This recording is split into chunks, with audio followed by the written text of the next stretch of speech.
What is going on, everybody? Welcome back to the channel and welcome back to another Detroit Lions video.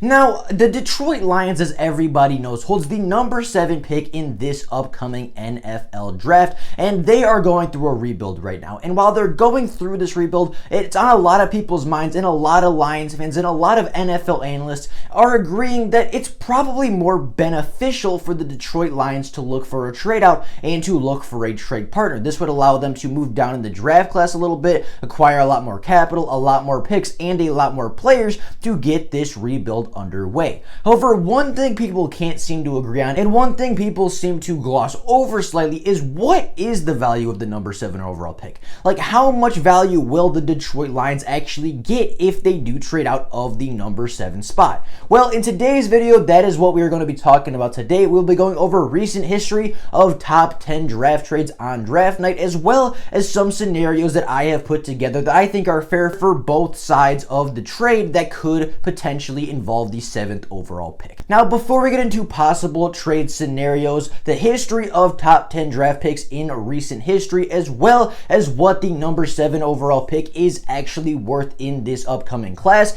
If you are new to the channel and are enjoying this Detroit Lions content, please consider liking the videos and subscribing to the channel. It takes just 2 seconds out of you to do so. It's quick, it's free, it's easy. It takes only 2 seconds. So if you could take those 2 seconds to like and subscribe, I would be greatly appreciative for it. But with all that being said, and without any further ado, let's get into talking about the number 7 overall draft pick and what its true value is when the NFL draft rolls around.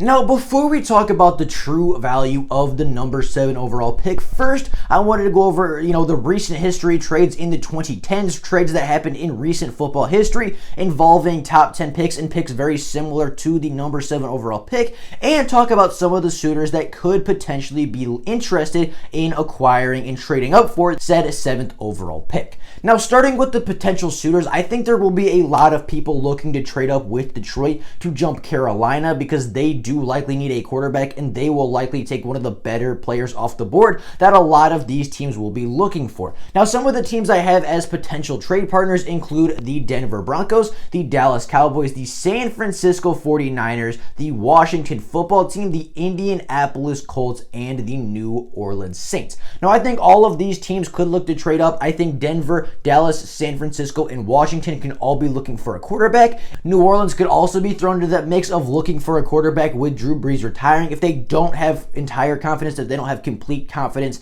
in Jameis Winston, or if they just want to give him a little bit more of competition. And I don't think it's unrealistic that Indianapolis takes a quarterback even after the Carson Wentz trade, but even if they do not want a quarterback, even if they don't want a quarterback, they could still look to trade up as they are in a very win now mode. And if they believe they are that one piece away from a Super Bowl, I would not put it past them to jump up ahead of a bunch of other teams to get a premier talent. Now, I do think there are 2 dark horse teams that can look to trade up, and I think those teams are actually the New York Jets and the Jacksonville Jaguars. Both of them hold picks in the mid-20s later in the first round, and I think it's kind of a dark horse situation, and this is a situation I came across a couple times while doing mock drafts, and it was either the New York Jets or the Jacksonville Jaguars looking to trade back up into the top 10 to acquire their quarterback or their offensive tackle in the Jets case, and then they trade back up to 7 to get that big time weapon, and I will go over some of those scenarios in a little bit. Now, looking at recent trades involving top 10 picks, the most similar pick I could find to the Detroit Lions situation right now is in 2011 when the Atlanta Falcons decided to trade up to the number 6 selection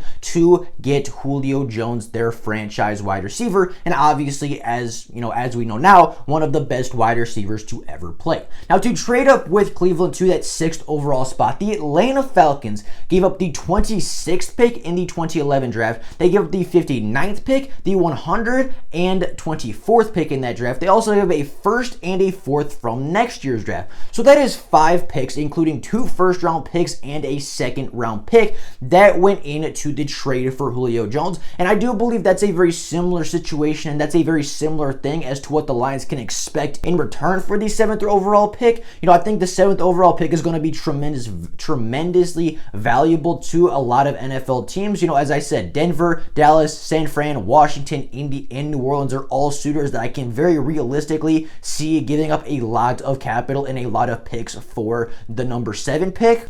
Another trade that happened more recently in the 2017 draft class is when the Chiefs traded up to get Patrick Mahomes II. Now, in that trade, the Kansas City Chiefs gave up the 22nd overall pick, the 27th overall pick, along with the 91st overall pick from that 2017 class, and they moved up to number 10. They moved up 12 spots to select Patrick Mahomes, which turned out to be a pretty decent decision by the Chiefs organization. So, looking at different scenarios for the number 7 overall pick, looking at a lot of different trade, looking at a lot of different, looking at the history of trades with top 10 picks, it's very likely that the Detroit Lions can very easily get 2 first-round picks out of it. They can get a first round this year, later in the draft, and either another first this year if a team holds 2, or a first-round pick in the 2022 draft, which would give them 3 firsts in that class.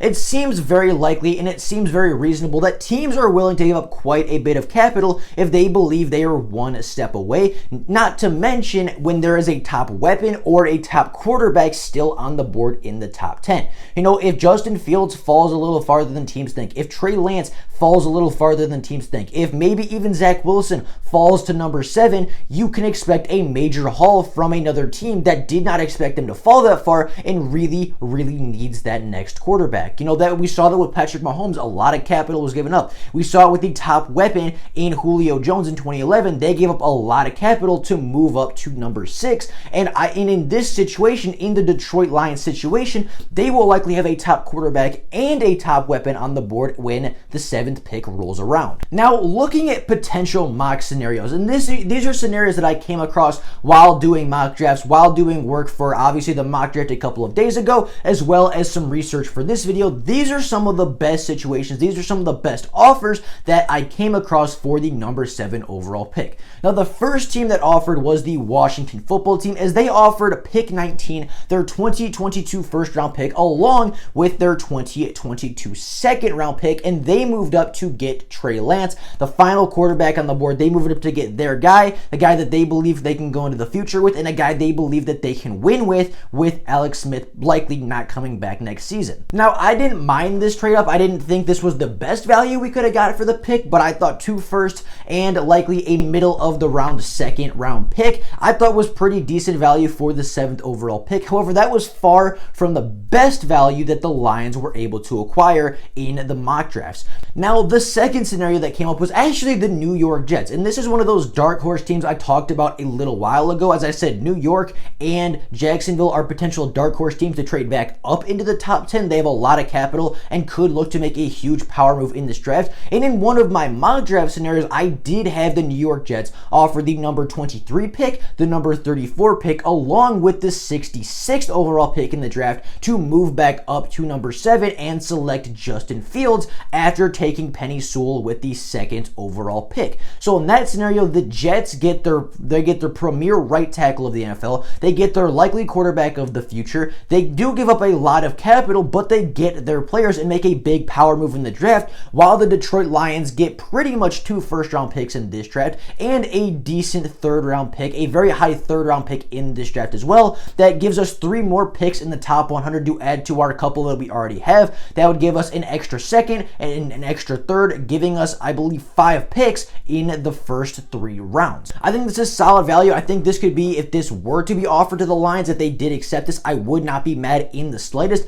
I think this is a very, very reasonable trade up. I think it's actually more realistic than it might sound to begin with. The Jets are looking to make a power move. Robert Saleh is looking to make a power move immediately and get this Jets team back to being competitive as early as possible, and getting 2 top 10 picks in the draft, even if it means getting rid of and tanking some of your other capital to do so isn't really as outlandish as it might seem at first. Another mock trade that came across was the New Orleans Saints offering the 28th overall pick, the 60th overall pick, the 98th overall pick, their 2022 second round pick, along with their 2022 third round pick, as they also moved up to get Justin Fields. Obviously, all of these trade scenarios happening in different mock drafts across different platforms, but I had New Orleans give up all those picks, those 5 or 6 picks, 2 of them in next year's draft in the second and third round, to move up and get their quarterback to challenge Jameis Winston. I also had Pittsburgh attempt to move up with the number 24 pick, the number 55 pick, pick 87, pick 147, and their 2022 second round pick, as they moved up to get Trey Lance at the 7th overall spot to help replace Ben Roethlisberger when he eventually leaves. I had the Jacksonville Jaguars approach, kind of like our mock draft we did the other day, as they offered their 25th pick, their 33rd pick, and their 45th pick, again very similarly to what we saw in the mock draft a few days ago, as they moved up to get Devontae Smith after drafting Trevor Lawrence with the 1st overall pick. And I also had Philadelphia attempt to move up again after picking at the number 6 spot. They then wanted to take a player at the number 7 spot, and this was a weird one to me. I don't think this is going to happen. I don't think this is very realistic, but it was an interesting offer that I thought would be on the table and I thought I would bring up. Now, this trade involved Philadelphia's 37th overall pick, the 6th pick in the second round. It also offered their 2022 first round pick, their 2022 second round pick, and the 2022 second round pick that they got from acquiring Carson Wentz. Now, this trade allowed them to move up and actually take Trey Lance and pair him and kind of give him competition with Jalen Hurts after they took Jalen Waddle with the 6th overall pick. Now, I think this is a little bit more of an outlandish trade scenario. I think this is a little bit more of an unrealistic one. However, if the Eagles do want to challenge Jalen Hurts, or if they want a different system, the different style quarterback than what they have in Jalen Hurts, I do think it's realistic that they could potentially look at taking Trey Lance to give competition and give a different style of quarterback, a quarterback that's more system oriented, a quarterback that actually works better on script plays, whereas Jalen Hurts works a lot better and is more dangerous off script. They want a guy that's more comfortable working in a particular system, is a guy that is very, very comfortable working within a system, in a scheme, and running things smoothly versus the off script kind of stuff. I think it is realistic that they can take Trey Lance and pair him with Jalen Waddle at 7, and that leaves the Detroit Lions with a 2020, that leaves them with 3 2022 first rounders, potentially another one if Carson Wentz does play a lot in Indianapolis. That also gives them another second round pick in the 2020 draft, and that trade, as unrealistic as it may seem, could actually help the Lions a lot in the 2022 draft and make the 2022 draft absolutely run by the Detroit Lions. So those are kind of my 5 or 6 mock scenarios. Those are teams that I think are generally kind of realistic that could trade with the Detroit Lions. Again, Washington, New York, New Orleans, Pittsburgh, and Jacksonville, I think are all actually fairly realistic teams to trade up with Detroit and give them a lot of capital in return. I think the Philadelphia one is a little bit of a reach. I think the Philadelphia one is a little bit unrealistic. However, it was suggested to me from the computer and from the mock draft, so I did want to put it on there, as that would likely be one of the better trades the Lions could make for the future. But, those are kind of the mock scenarios. Those are kind of the range that we're looking at when it comes to the 7th overall pick. Now, with the 7th overall pick, the Lions should get a lot of value. There's no question that the Lions should get a lot of value out of the 7th overall pick. I would suggest, and I would expect to get at least a top 15 to top 25 pick in return for the number 7 draft pick, as well as a second rounder, a first round pick for next year, and maybe something else. I would expect at least 3 draft picks, 2 first rounders, and at least a second rounder for the 7th overall pick. That is not an unrealistic ask. That is pretty on point with what we've seen with top 10 trade scenarios in prior draft classes. So I don't think that's fully out of ability, and that would give the Lions a lot of capital and a lot of draft picks within the top 100, both in this draft class and next year's draft class. And you might say as a fan, well, I don't want to move down past 15 because there's not going to be any good value there. Well, when doing all of these mock drafts, I went through the entire first round just to see who would fall to that 15 to 25 range, and consistently in that 15 to 25 range, I saw Gregory Rousseau, Micah Parsons, Jeremiah Owusu-Koramoah, Christian Barmore, and Zaven Collins all fall there almost every single time.